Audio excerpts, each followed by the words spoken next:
Bom, e agora eu te convido a participar aqui, fazer parte do nosso bate-papo sobre comunicação não violenta. E eu quero apresentar as nossas convidadas que já estão aqui comigo. Ela, que é psicóloga, Lívia Cortez. Seja bem-vinda, Lívia. Obrigada. E ela, que é profissional de comunicação social, pós-graduanda em serviço social e projetos sociais, instrutora de cursos de qualificação e oficinas profissionalizantes, Fabi Bandeira Campelo. Fabiana, gente, a intimidade é tanta, é a Fabiana, ela é minha amiga. Mas, Fabi, seja bem-vinda, que bom ter você aqui hoje. Muito obrigado pelo convite, um prazer enorme te rever, conhecer o seu programa, que é um sucesso. Espero poder contribuir. Aí vai e muito. Vamos começar do seguinte ponto, Fabi. O que é comunicação não violenta?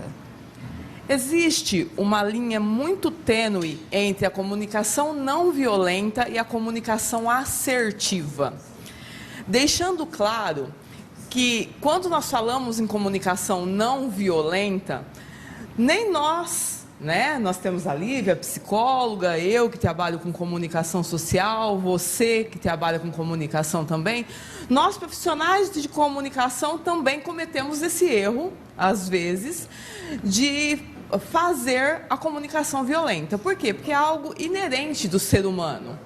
O que nós procuramos, o que nós temos consciência é de nos vigiarmos para isso não acontecer. E a comunicação violenta, ela não é oriunda apenas de uma comunicação com palavras pejorativas, com palavrões. Muitas vezes nós nos comunicamos com uma pessoa de forma violenta, sem ter aquela intenção e sem usarmos termos violentos. Tudo depende do contexto. A comunicação não violenta, eu posso dizer, Lívia, que ela é algo que tem como característica também a empatia com o outro? Com certeza, né? Eu acho que quando a gente se comunica de forma violenta, a gente se comunica sem empatia, sem se colocar no lugar do outro, sem pensar em como o outro vai se sentir com aquilo que está sendo dito, né? Então, eu acho que a gente acaba falando de forma muito agressiva, mesmo sem usar palavras que dão essa entonação, igual ela falou, sem usar palavrão, só que de forma agressiva, né? Sem pensar em como o outro vai se sentir com o que está sendo dito. Às vezes um tom de voz, né, Fabi? Uma postura, porque o nosso corpo fala e se comunica. Sim, uma expressão facial, né? Não adianta eu olhar para você e falar eu te adoro, mas com aquele olhar que diz o contrário. Mesmo que inconsciente, a gente comete esse tipo de coisa no nosso dia a dia. Com certeza. Já diz, tudo que os olhos falam, os olhos são o espelho da alma. Quando nós falamos em comunicação, nós não podemos apenas restringir a comunicação verbal, a palavra que foi dita, que foi expressa, mas como você bem colocou, há todo um conjunto. Agora falando ao contrário da comunicação violenta, Lívia, ela começa de fato em casa. Com certeza, né? Eu acho que os pais, a forma com que os pais se comunicam com as crianças, com os adolescentes, é a forma como a criança vai aprender a se relacionar com o mundo, né? E ela pode começar a passar a se relacionar assim, com as outras pessoas, de forma agressiva. Acho que aquela coisa que fica implícita, né? Ela aprende que o modelo dela é daquele jeito de se comunicar que é o certo. Exatamente. E qual é a maneira efetiva e eficaz de se comunicar com uma criança, por exemplo, Fabi, dentro de casa? Como eu disse no início, é muito difícil qualquer ser humano ter essa conduta 100% do tempo. Qual é o objetivo do meu trabalho, por exemplo? Para vocês entenderem o contexto do que eu vou dizer, eu trabalho com um público que é o público menos esclarecido, é um público de projetos sociais que não tiveram contato, até mesmo muitas vezes com a própria escola. Essas pessoas, infelizmente, e não é por culpa delas, trazem um contexto de vida onde elas projetam nos filhos o que elas viveram. Elas falam para os filhos o que elas ouviram dos pais. São poucas que falam, não, meu pai era assim, eu quero ser de forma diferente para o meu filho. Eles não têm a consciência do que o que eles ouviram causou na vida deles e eles estão fazendo disso uma corrente, entendeu? Então, num primeiro momento, quais são as dicas? Existem dicas muito simples. Por exemplo, a palavrinha só. Nós já paramos para imaginar que a palavrinha só, ela pode estar inserida numa comunicação negativa? Se eu coloco uma criança para montar um quebra-cabeças, e a criança tem alguma dificuldade, fala, mãe, tia, venha me ajudar. Aí nós damos aquela olhadinha e falamos assim, fulano, é só colocar essa pecinha aqui. Esse só dá uma impressão que a criança é incapaz. Ela vai pensar assim, nossa, era só isso e eu não soube fazer? Como se fosse algo simples, né? Como se fosse algo extremamente simples e ela se sente diminuída. Por que não nós falarmos, fulano, tente colocar essa pecinha nesse local? São detalhes que no dia a dia nós vamos desenvolvendo de acordo com a característica da criança, de acordo com a bagagem que ela traz também. Uma coisa são crianças, nossos filhos, nossos parentes, que nós criamos desde bebê. Outra situação completamente diferente podem ser as crianças com que nós atuamos no dia a dia.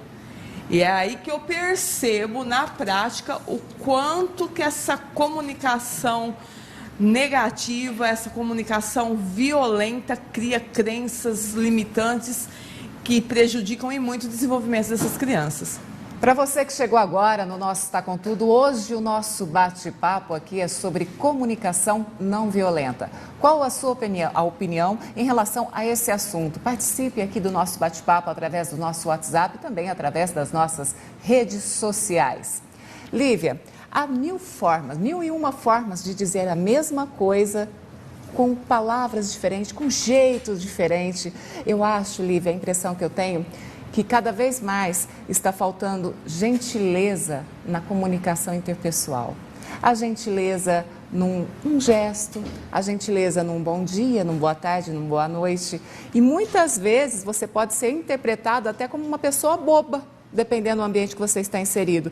Ela é muito gentil, ele é muito gentil. Não, eu acho que isso é uma característica muito positiva no ser humano, a gentileza.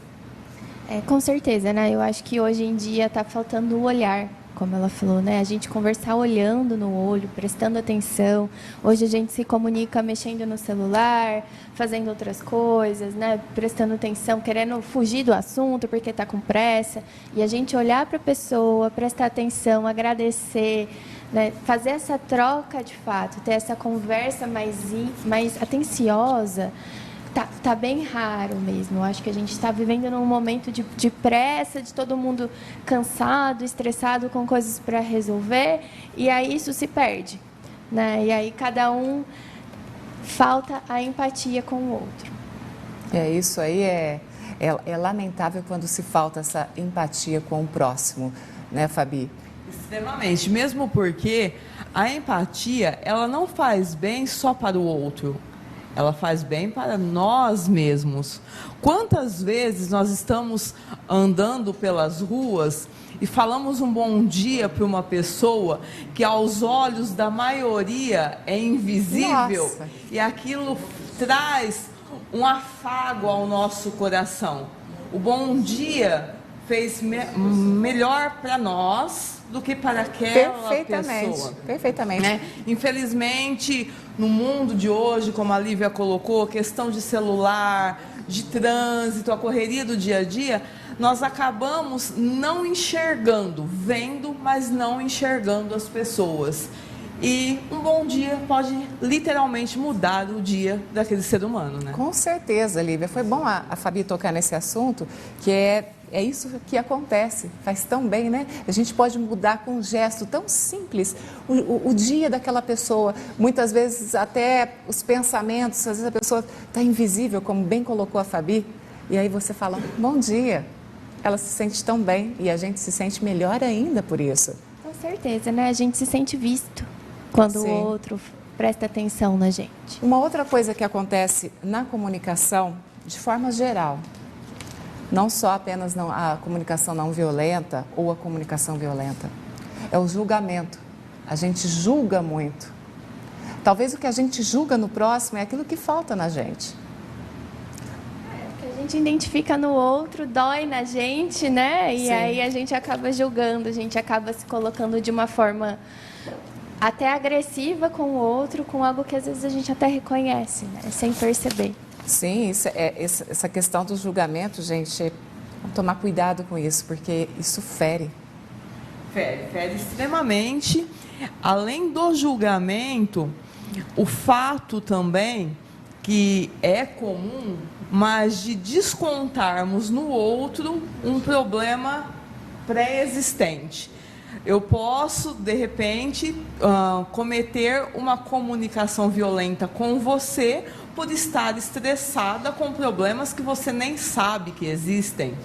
É muito comum a gente ver, às vezes, em filmes, em novelas, o esposo chega em casa nervoso por causa do dia a dia de trabalho. Sim. E vai logo descontando na família com uma comunicação violenta. Então, para quem devemos dizer o quê? Essa é sempre uma perguntinha que a gente tem que ponderar, né? É perfeito. Isso acontece quando eu, por exemplo, todos os dias estou aqui. A partir do momento que eu entro daquela porta ali do estúdio para dentro, os meus problemas eles têm que ficar lá fora. É obrigação minha. E não é, já deixou de ser obrigação, está na minha essência, porque senão foi o que a Fabi falou, né, Lívia? Começa a descontar, às vezes, problemas, começa a desmoronar aqui com pessoas que não têm culpa disso. Exatamente. Acho que, principalmente no consultório, assim, é algo que eu exerço todo dia, acho que muita gente, porque a partir do momento que a gente entra e vai atender um paciente, os nossos problemas ficam para fora. Sim. Né? A gente precisa exercitar essa empatia de conseguir acolher aquela pessoa que está ali, contando de muitos sofrimentos, para dar conta, né? Para conseguir devolver algo de bom para ele. Bom, tem um recadinho aqui dele, Matheus Jesus de Freitas Gomes. Ele fala: oi, Cissa, tudo bem? Tudo ótimo, Matheus. Eu sou o Matheus e sou PCDS e sou muito comunicativo. Mas no ambiente aberto eu sou muito tímido, não converso, não cumprimento e nem mais na loja eu sou muito brincalhão. Mas o que será que acontece com você, Matheus? Muito tímido. E essa timidez, gente, eu sou uma pessoa tímida e graças a Deus a gente pode vencer, é uma barreira que existe. E a gente pode vencer esse medo de se comunicar, de se expressar. Com toda certeza, mesmo porque, Matheus, comece com pequenas coisas. Comece falando bom dia para as pessoas, não precisa desenvolver longos diálogos, olhando as pessoas no olho, como nós comentamos. De repente, desse bom dia, a pessoa já puxa um assunto com você. Vá aos poucos, não se cobre muito, porém tenha plena convicção que você consegue. Gente, agora tem um fato, né, Lívia, da comparação. Vamos colocar aqui um exemplo, como se vocês duas fossem irmãs. Lívia, você é uma pessoa muito bagunceira, você não arruma a sua cama, diferente da Fabiana. Olha o quarto dela, olha a cama dela, está impecável. Ah, Lívia, olha aqui, eu não te ajudei em nada, sendo assim, te acusando, te apontando e fazendo essa comparação. Eu acho que quando a gente faz essa comparação, principalmente dentro de casa, assim, eu falo muito de casa porque eu trabalho mais com criança e adolescente, e essa comparação começa com os pais, né? E a gente perde a individualidade daquela pessoa, né? Pode ser que eu seja mais bagunceira, mas pode ser que eu seja melhor em, sei lá, matemática. A minha irmã é pior em matemática, mas ela é organizada, né? Sim. Então, falta essa individualidade, das pessoas perceberem a individualidade de cada um e ressaltar as potencialidades, né? Tudo bem, é ruim ser muito bagunceira, mas qual é a forma de você falar para a criança ou para qualquer outra pessoa, qual é o jeito de você falar que ela precisa ser um pouco mais organizada, como isso vai implicar na vida dela, nas questões mais para frente, né? Tudo se baseia no jeito de falar e de entender qual é a individualidade daquela pessoa com que você está se comunicando. Fabi, todos nós temos defeitos, temos nossas qualidades, mas temos os nossos defeitos. E a partir do momento que a gente entende isso, como a Lívia falou, a gente entendeu tudo. Perfeito a colocação da Lívia, mesmo porque uma dica também que eu acho interessante, tirando como exemplo esse que você nos utilizou, se fôssemos irmãs e o nosso pai, por exemplo, estivesse criticando uma das duas por algum motivo, por que não falar: Fabiana, você é boa em matemática, ajuda a Lívia, em contrapartida, a Lívia vai te ajudar no que você precisar. Por quê? Porque quando nós fazemos uma crítica, principalmente perto do irmão ou perto do colega, quando nós saímos de perto, o que vai acontecer? Um atrito entre ambos. Então, por que não juntar o que cada um tem de melhor e assim resolver essa situação? Sim. Um ter o outro como exemplo, né? Fabiana, minha querida, quero te agradecer muito a tua vinda até aqui. Um Eu beijo para toda a Guariba. Muito obrigada, muito obrigada. Um beijo para Guariba também, que está no meu coração. Há 4 anos eu estou em Jabuticabal, mas é pertinho, então eu trabalho em Guariba, estou sempre por lá. Você sabe que você mora no meu coração, a direção do programa, a Evelyn, muito obrigado pelo convite. E no que eu puder contribuir, podem sempre contar comigo. Vou contar sim, hein? Olha só, Lívia, muito obrigada pela sua participação. Que bom. Eu que agradeço o convite de ter vindo aqui. Obrigada pela equipe que me convidou também. Muito obrigada. Até a próxima, Lívia. Conte comigo. Bom, resumo desse bate-papo tão gostoso. Há 1000 formas de dizer a mesma coisa. Vamos tentar ser mais gentil, ter a gentileza e a empatia na nossa comunicação.